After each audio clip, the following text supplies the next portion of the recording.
नमस्कार प्यारे बच्चों, कैसे हैं आप सब। मुझे आशा है कि आप सब बहुत अच्छे से होंगे। तो आज है 28 जनवरी 2021 और आज हम करेंगे वर्कशीट नंबर यानी कार्यपत्रिका क्रम संख्या 155।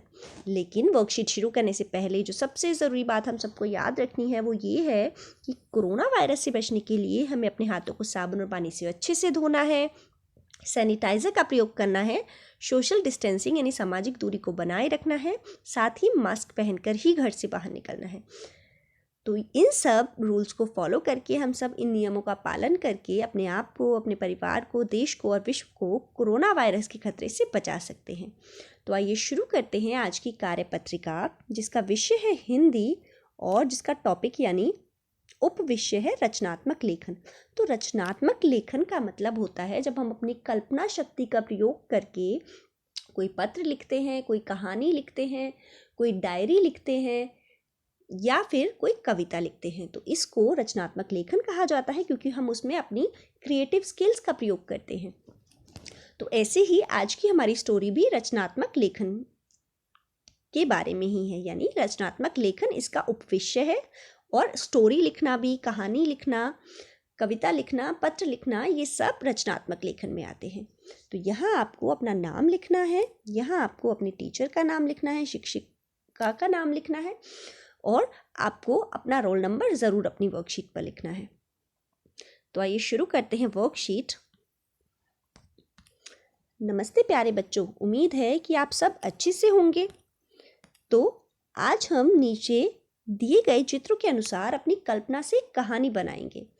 आपकी मदद के लिए कहानी की शुरुआत में 2 वाक्य और कुछ मुहावरे दिए गए हैं। इन वाक्यों, मुहावरों और चित्रों की मदद से कहानी को पूरा करके अपनी कॉपी में लिखिए। चित्रों के आगे एक खाली बॉक्स यानी बॉक्स नंबर 6 दिया गया है। तो यहाँ हमें मुहावरे और हमें चित्र दिए गए हैं और साथ में हमें 2 वाक्य भी दिए गए हैं। तो अब हम आज एक कहानी बनाएंगे। उसके साथ ही आपको इस कहानी को अपनी पसंद का एक नाम भी देना है। तो यहाँ हम कहानी का नाम देंगे और आपको फिर ये कहानी को पढ़कर अपने क्लासमेट्स को यानी आपको ग्रुप में भेजना है और अपने पेरेंट्स को भी सुनाना है। तो यहाँ हमें जो मुहावरे दिए गए हैं उनमें से सबसे पहला मुहावरा है पेट में चूहे दौड़ना। तो पेट में चूहे दौड़ने का मतलब है कि बहुत ज़ोर से भूख लगना।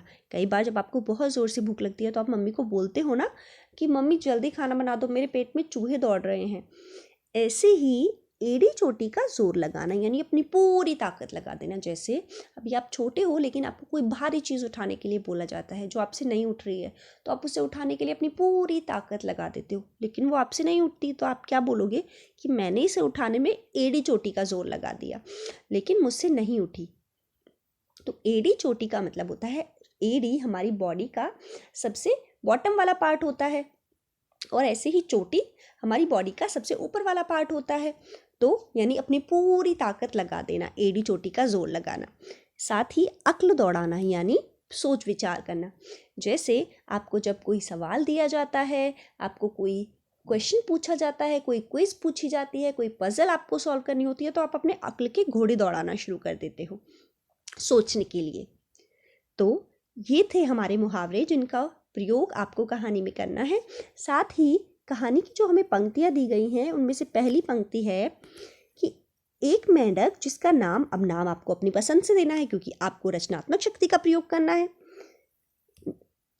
था उसे बहुत ज़ोर से भूख लग रही थी। वो मच्छर, वो कीट पतंगों की तलाश में घर से निकला।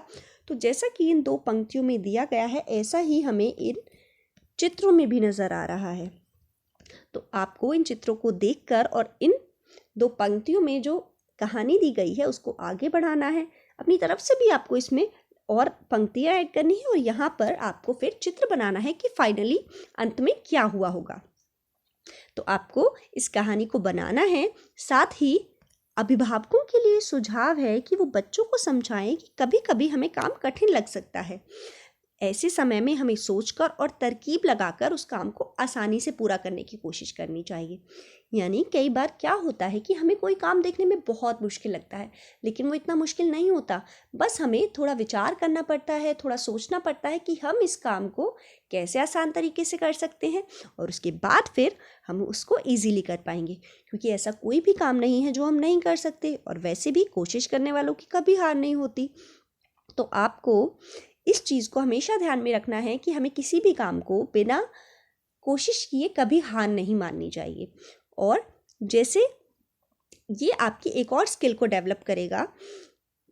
कई बार हम घर में कोई चीज़ हमें चाहिए होती है लेकिन हमारे पास वो नहीं होती, तो उस टाइम पर हमें ये सोचना होता है कि हम उसकी जगह और ऐसी क्या चीज़ प्रयोग कर सकते हैं जो हमारे पास उपलब्ध है। यानी वेस्ट मटेरियल का यूज़ करके या फिर अवेलेबल मटेरियल का यूज़ करके हम कैसे उस सिचुएशन को फुलफिल कर सकते हैं। तो ये होता है प्रेजेंस ऑफ माइंड, यानी अपने दिमाग का प्रयोग करना। और जब हमारे पास एक चीज़ नहीं है तो हम उसकी जगह दूसरी क्या चीज़ यूज़ कर सकते हैं जो हमारे पास है। तो आपको इन चीज़ों को ध्यान में रखना है। तो ये थी हमारी आज की कार्यपत्रिका संख्या 155। धन्यवाद।